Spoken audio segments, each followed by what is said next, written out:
Good morning everyone, welcome back. Mechanical એન્જિનિયરિંગની અંદર subject manufacturing engineering 3માં ચેપ્ટર નંબર 6 લાસ્ટ ચેપ્ટર છે આપણું, જેમાં આપણે ડિસ્કસ કરવાના છે ઇલેક્ટ્રોકેમિકલ ગ્રાઇન્ડિંગ પ્રોસેસ. ગઈકાલના લેક્ચરની જો વાત કરીએ તો એમાં આપણે ઇલેક્ટ્રોકેમિકલ મશીનિંગ પ્રોસેસ વિશે માહિતી મેળવી હતી. કઈ રીતના ઇલેક્ટ્રિસિટી એટલે કે ઇલેક્ટ્રિક એનર્જી અને કેમિકલ એનર્જીનો ઉપયોગ કરીને આપણે ઇલેક્ટ્રોકેમિકલ મશીનિંગ પ્રોસેસ કરીને વર્કપીસનું મશીનિંગ કરી શકીએ છીએ અથવા કટિંગ કરી શકીએ છીએ. ઓકે, આગળ વધ્યા. આજે જે આપણે ડિસ્કસ કરવાના છે, જે આપણી પ્રોસેસ છે એ છે ઇલેક્ટ્રોકેમિકલ ગ્રાઇન્ડિંગ પ્રોસેસ. શોર્ટમાં એને બોલાય ECG. That means electrochemical grinding. શું થાય છે ઇલેક્ટ્રોકેમિકલ ગ્રાઇન્ડિંગમાં? તેના માટે તમારે પહેલાં નોર્મલ ગ્રાઇન્ડિંગ પ્રોસેસ સમજવી પડે. તો આપણને ખબર છે કે નોર્મલ ગ્રાઇન્ડિંગ પ્રોસેસમાં શું થાય છે, તો કે એબ્રેસિવ પાર્ટિકલ્સનું વ્હીલ બનેલું હોય છે, જેને આપણે રોટેટ કરીએ છીએ અને વર્કપીસ સાથે કોન્ટેક્ટ કરાવીએ છીએ. જ્યાં જ્યાં આપણું ગ્રાઇન્ડિંગ વ્હીલ વર્કપીસની સપાટીના કોન્ટેક્ટમાં આવશે ત્યાં ત્યાં મશીનિંગ થઈને ધાતુની સપાટી પરથી મટીરિયલ રિમૂવ થશે. ઓકે, હવે એ જ કન્સેપ્ટને આપણે અહીંયા એપ્લાય કરવાનો છે. ચેન્જીસ ક્યાં થશે? તો અહીંયા આપણે ગ્રાઇન્ડિંગ વ્હીલ અને વર્કપીસનો કોન્ટેક્ટ તો કરાવીશું, પણ બેઉનો ડાયરેક્ટ ફિઝિકલ કોન્ટેક્ટ થવાનો નથી. નોર્મલ ગ્રાઇન્ડિંગ પ્રોસેસમાં શું થાય? વર્કપીસ સીધો ગ્રાઇન્ડિંગ વ્હીલના કોન્ટેક્ટમાં આવે છે અને સપાટી પરથી મટીરિયલ રિમૂવ થાય છે. પણ અહીંયા એવું થશે નહીં. અહીંયા આપણે વર્કપીસ અને ગ્રાઇન્ડિંગ વ્હીલની વચ્ચે થોડી જગ્યા રાખીશું. ડેટ મીન્સ કે ગેપ રાખીશું. એ ગેપની અંદર આપણે જે આપણું ડાઇલેક્ટ્રિક ફ્લુઇડ છે, જે કેમિકલ છે, એ સપ્લાય કરીશું. ક્લિયર? અને આ બધાની વચ્ચે એક કેમિકલ અને ઇલેક્ટ્રોકેમિકલ કહી શકાય એવી પ્રોસેસ થશે અને થોડા એમાઉન્ટમાં વર્કપીસની સપાટી પરથી મટીરિયલ રિમૂવ થશે. તો સેટઅપ જોઈ લઈએ. આ આપણું વર્ક ટેબલ છે, એની ઉપર આપણે વર્કપીસને મૂકીશું અને એ જે વર્ક ટેબલ ને વર્કપીસ છે એને આપણે પોઝિટિવ ટર્મિનલ સાથે કનેક્ટ કર્યો છે. ઉપર હશે આપણું ગ્રાઇન્ડિંગ વ્હીલ. ગ્રાઇન્ડિંગ વ્હીલને ફેરવવા માટે એટલે કે રોટેશનલ મોશન આપવા માટે સ્પિન્ડલ હશે. એ સ્પિન્ડલ ગ્રાઇન્ડિંગ વ્હીલને રોટેશનલ મોશન આપશે. સાથે સાથે આપણે જે ગ્રાઇન્ડિંગ વ્હીલ છે એની જે આખી એસેમ્બલી છે એને નેગેટિવ ટર્મિનલ સાથે જોડીશું. મતલબ જે ઇલેક્ટ્રિસિટી છે, DC પાવર સપ્લાય, એ ગ્રાઇન્ડિંગ વ્હીલની અંદરથી પાસ થઈને વર્કપીસમાંથી થઈને પોઝિટિવ ટર્મિનલ પાસે પાછો આવશે અહીંયા અને આપણી સર્કિટ કમ્પ્લીટ થશે. ઓકે, ત્યાર પછી જે પણ ડાઇલેક્ટ્રિક ફ્લુઇડ છે એને સપ્લાય કરવા માટે આપણે અહીંયા એક ટેન્ક રાખી છે. ટેન્કમાંથી ફિલ્ટરની મદદથી ફિલ્ટ્રેશન પ્રોસેસ થઈને પંપની મદદથી પ્રેશરાઇઝ થઈને આપણું જે હાઇડ્રોલિક ફ્લુઇડ છે એ આ રસ્તે આગળ વધશે અને નોઝલની મદદથી ટૂલ અને વર્કપીસની વચ્ચે એપ્લાય થશે. ક્લિયર? હવે બેઝિકલી પ્રોસેસ કેવી રીતના થશે? તો કે તમે વર્કપીસ અને ટૂલની વચ્ચે ગેપ રાખી અને ગ્રાઇન્ડિંગ વ્હીલને ઓન કરી દીધું એટલે ગ્રાઇન્ડિંગ વ્હીલ રોટેટ થશે. એ વખતે નોઝલની મદદથી જે કંઈ પણ ઇલેક્ટ્રોલાઇટ છે એટલે કે જે કંઈ પણ કેમિકલ છે એ ટૂલ અને વર્કપીસની વચ્ચે આવશે. ક્લિયર? અને ત્યાં ગ્રાઇન્ડિંગ વ્હીલની મદદથી જે પ્રેશર લાગશે અથવા જે કાઇનેટિક એનર્જી લાગશે એની મદદથી વર્કપીસ, કેમિકલ અને ગ્રાઇન્ડિંગ વ્હીલ આ 3 જણની વચ્ચે કંઈક પ્રકારની કટિંગ એક્શન અથવા મશીનિંગ એક્શન ક્રિએટ થશે અને થોડા એમાઉન્ટમાં વર્કપીસની સપાટી પરથી મટીરિયલ રિમૂવ થશે. જે રીતના આપણું ઇલેક્ટ્રોકેમિકલ મશીનિંગ પ્રોસેસમાં થતું હતું ને, ઇલેક્ટ્રોકેમિકલ મશીનિંગ પ્રોસેસમાં જે રીતના મટીરિયલ રિમૂવ થતું હતું એ જ રીતના અહીંયાથી પણ મટીરિયલ રિમૂવ થશે. જોઈએ આપણે મશીનના જે મુખ્ય ભાગો છે તે. મશીનના મુખ્ય ભાગોમાં છે આપણું DC સપ્લાય એટલે કે ડાયરેક્ટ કરંટ સપ્લાય કરવા માટેનું યુનિટ. ગ્રાઇન્ડિંગ એટેચમેન્ટ છે એટલે કે જે ગ્રાઇન્ડિંગ વ્હીલ છે, ગ્રાઇન્ડિંગ વ્હીલને ફેરવા માટેની જે સ્પિન્ડલ છે એ છે. કોન્સ્ટન્ટલી અથવા કન્ટિન્યુઅસલી જે ઇલેક્ટ્રોલાઇટ સપ્લાય કરવાનું છે એના માટેની સિસ્ટમ છે, જેમાં નીચે ટેન્ક આપેલી છે કલેક્ટ કરવા માટે. ફિલ્ટર કરવા માટે ફિલ્ટર યુનિટ આપેલું છે. પ્રેશર ડેવલપ કરવા માટે પંપ આપ્યું છે. સપ્લાય માટેની પાઇપલાઇન છે અને છેલ્લે નોઝલ છે એની મદદથી એ એપ્લાય થાય છે. વર્કપીસને આપણે પોઝિટિવ છેડા એટલે કે કેથોડ સાથે જોડીએ છીએ, પોઝિટિવ ટર્મિનલ સાથે, અને વ્હીલને નેગેટિવ છેડા એટલે કે નેગેટિવ ટર્મિનલ સાથે જોડીએ છીએ. ક્લિયર? આશરે 90% જેટલી ધાતુ એ ઇલેક્ટ્રોકેમિકલ મશીનિંગ પ્રોસેસ થવાથી શું થાય છે? ઘસાઈને એનું મશીનિંગ થાય છે. ક્લિયર? પ્રોબ્લેમ શું હતો? તો કે જ્યારે આપણે ગ્રાઇન્ડિંગ પ્રોસેસ કરતા હતા, કન્વેન્શનલ ગ્રાઇન્ડિંગ પ્રોસેસ, જે રેગ્યુલર ગ્રાઇન્ડિંગ પ્રોસેસ કરતા હતા, તે વખતે ગ્રાઇન્ડિંગ વ્હીલથી વર્કપીસની સપાટી ઉપર મટીરિયલ રિમૂવ તો થતું હતું, પણ સાથે સાથે ઘણા બધા અથવા ઘણી બધી આડઅસરો થતી હતી. સરફેસ રફનેસ વધી જતી હતી, તો કોઈક જગ્યાએ વધારે ઘસાઈ જતું હતું. ઓકે, અને જે ફ્લેટનેસ છે એ ખોરવાઈ જતી હતી. તે બધા પ્રોબ્લેમ તમારે અહીંયા સોલ્વ થઈ જશે. આપણે જે ગ્રાઇન્ડિંગ વ્હીલ ઇલેક્ટ્રોકેમિકલ ગ્રાઇન્ડિંગ પ્રોસેસમાં યુઝ કરવાનું છે, તો એ જે ગ્રાઇન્ડિંગ વ્હીલ છે એ છે આપણું શેનું બનેલું હશે? તો કે એ ગ્રાઇન્ડિંગ વ્હીલ આપણું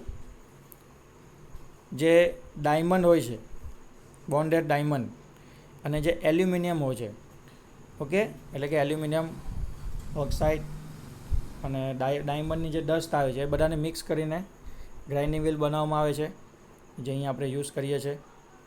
ઇલેક્ટ્રોલાઇટની વાત કરીએ તો જે ઇલેક્ટ્રોલાઇટ યુઝ કરવામાં આવે છે, ઓકે, એ ઇલેક્ટ્રોલાઇટમાં શું હોય છે?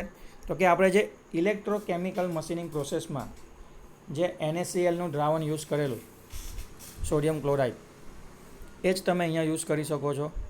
બેવનું કાર્ય, બેવની પ્રોસેસ ને બેવ સેમ જ છે. ક્લિયર છે? શું પ્રોસેસ થશે? ઇલેક્ટ્રોલાઇટ ત્યાં કયા પ્રકારની એક્શન અથવા કયા પ્રકારનું કાર્ય ક્રિએટ કરશે? તો દેખો, ઇલેક્ટ્રોલાઇટ છે ને એનું ઘણું બધું કામ છે. જેમ કે ટૂલ અને વર્કપીસ વચ્ચે વિદ્યુત પ્રવાહનું વહન શક્ય બનાવવું, કારણ કે વચ્ચે તો આપણે ગેપ રાખી છે ને, સર્કિટ પૂરી નહીં થાય. જ્યારે જો ઇલેક્ટ્રોલાઇટ જાય છે ત્યારે સર્કિટ કમ્પ્લીટ થાય છે અને વિદ્યુત પ્રવાહનું વહન થાય છે. પ્રક્રિયા દરમિયાન છૂટી પડેલી મેટલની રજકણોનું વહન કરવું. જે પણ મટીરિયલ રિમૂવ થાય છે સરફેસ પરથી, તો એ મટીરિયલના જે દાણા છે, જે પાવડર છે મટીરિયલનો, એ ઇલેક્ટ્રોલાઇટ સાથે ફ્લો થઈને આગળ જતો રહેશે, ટાંકીમાં એ કલેક્ટ થશે અને ફિલ્ટરમાંથી ચોખ્ખું થઈને ઇલેક્ટ્રોલાઇટ આગળ વધશે, પાછું રિસર્ક્યુલેટ થશે. આ પ્રક્રિયા દરમિયાન ઉત્પન્ન થયેલા ઉષ્માનું શોષણ અને વહન કરવું. જે કંઈ પણ હીટ ક્રિએટ થશે ઘર્ષણને કારણે, કેમિકલ પ્રોસેસને કારણે, વર્કપીસ અથવા ટૂલ જે ગરમ થાય છે એને જે ઠંડુ કરવાનું, એટલે કે કુલિંગ એક્શન જે પૂરી પાડવાની છે, એ કાર્ય પણ આપણું ઇલેક્ટ્રોલાઇટનું દ્રાવણ કરે છે, જે આપણું કેમિકલ છે ને એ કરે છે.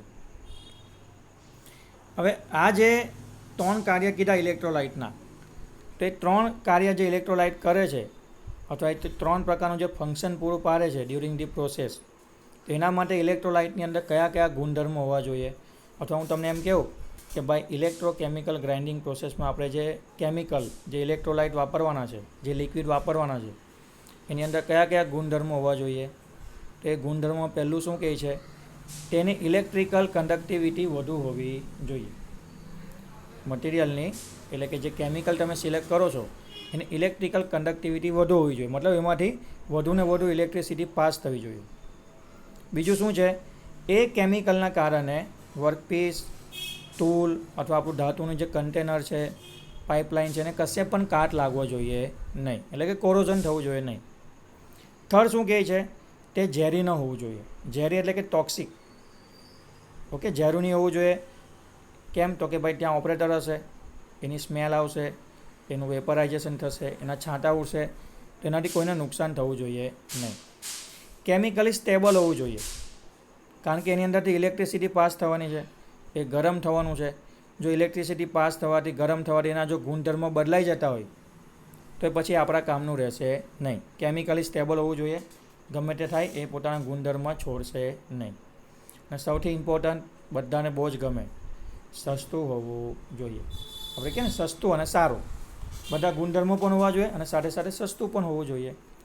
તો આટલી વસ્તુ તમારે ધ્યાન રાખવાની, એટલે કે ઇલેક્ટ્રોલાઇટ જે કેમિકલ સિલેક્ટ કરો છો એની અંદર આટલી વસ્તુ હોવી જોઈએ.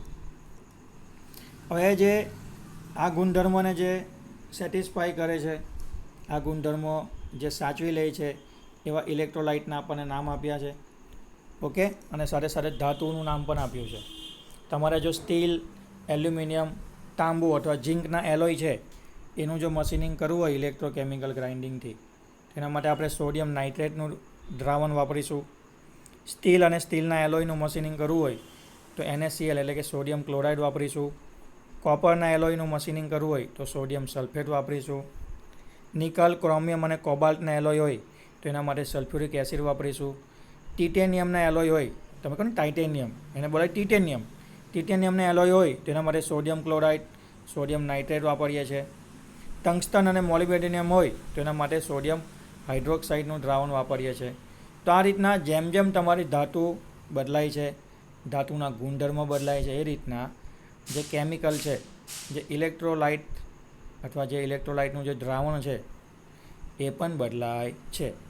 ક્લિયર? તમને કંઈ નહીં યાદ રહે ને તો sulphuric acid, sodium chloride, sodium nitrate, પછી સોડિયમ ક્લોરાઇડ, સોડિયમ નાઇટ્રેટને ભેગા કરીને, ઓકે, આવી રીતના તમે લખી શકો છો.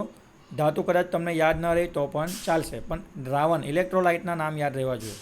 યાદ રહેશે sodium chloride, sodium sulphate, sulphuric acid, sodium nitrate. પછી સોડિયમ ક્લોરાઇડને સોડિયમ નાઇટ્રેટને ભેગા કરી દેવાના. ક્લિયર છે? નેક્સ્ટ આપણને એક ઇક્વેશન આપ્યું છે જે આપણા માટે ખાસ ઇમ્પોર્ટન્ટ છે. થોડી સમજવાની કોશિશ કરજો. સહેલું જ છે કે ઇલેક્ટ્રોકેમિકલ ગ્રાઇન્ડિંગ પ્રોસેસથી અથવા પ્રોસેસ કર્યા પછી તમારી વર્કપીસની સપાટી પરથી જે મટીરિયલ દૂર થાય છે, ઓકે, એનું કદ એટલે તો કે VM એટલે કે વોલ્યુમ ઓફ મટીરિયલ.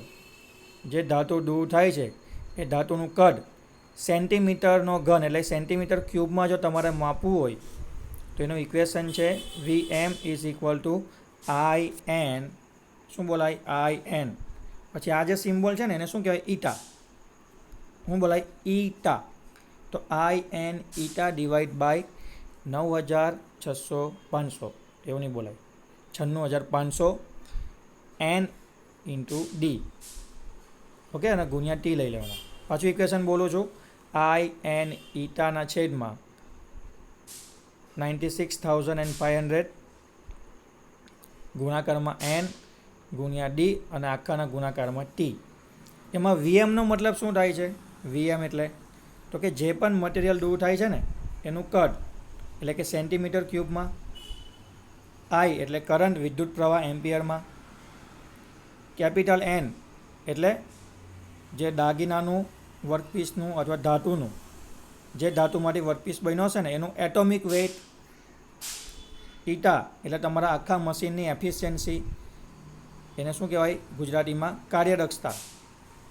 N એટલે દાગીનાની ધાતુની વેલેન્સી, ઇલેક્ટ્રોનની વચ્ચે જે જગ્યા હોય છે ને વેલેન્સી, તો વર્કપીસની જે પણ ધાતુ હશે એની વેલેન્સી સ્મોલ n એટલે. સ્મોલ d એટલે દાગીનાની એટલે કે જે પણ વર્કપીસ છે એ ધાતુની ડેન્સિટી, ગુજરાતીમાં એને કહેવાય ઘનતા.